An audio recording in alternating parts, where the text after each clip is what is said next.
रोजच्या दैनंदिन जीवनात आणि जेवणात वापरण्यात येणाऱ्या खाद्यतेलाची तस्करी करत असल्याचा धक्कादायक प्रकार यवतमाळमध्ये उघडकीस आला।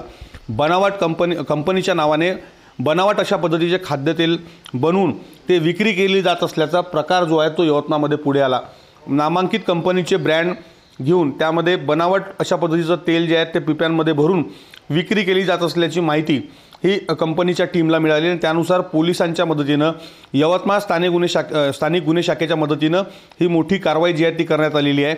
यवतमाळ शहरातील किरण मार्ट तखतमल त्यासोबतच आणखी एका व्यावसायिक दुकानावर जे आहे ही जप्त जे आहे ते करण्यात आलेली आहे दुकानातून आणि ही कारवाई पोलिसांनी केली। आपण जर पाहिलं तर नामांकित कंपनीचा हा ब्रँड आहे आणि या ठिकाणी या तेलाच्या डब्यावर वरतून लेबलिंग जे आहे ते करण्यात आले आहे। जे वॉटरमार्क जे दिलेला आहे त्या वॉटरमार्क हे वरतून लावलेला आहे। त्यासोबतच जे सील पॅक केलं जातं ते मशीन सील पॅक असतं, मात्र हे हाताने या ठिकाणी सील पॅक असल्याचं कंपनीच्या प्रतिनिधींनी या ठिकाणी सांगितलं आणि त्यावरून हे तेल जे आहे ते बनावट असल्याचं जे आहे ते उघडकीस आलेलं आहे।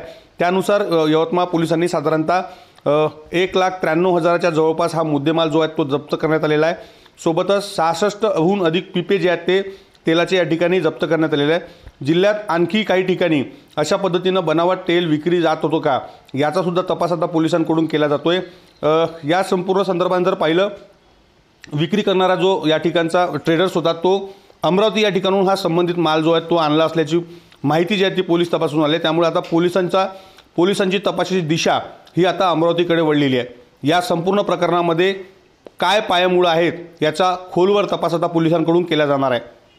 विवेक गावंडे, TV9 मराठी, यवतमाळ।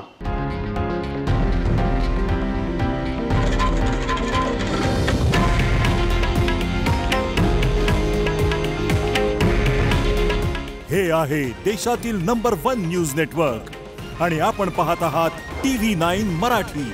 काळजी तुमची, हित महाराष्ट्राचं।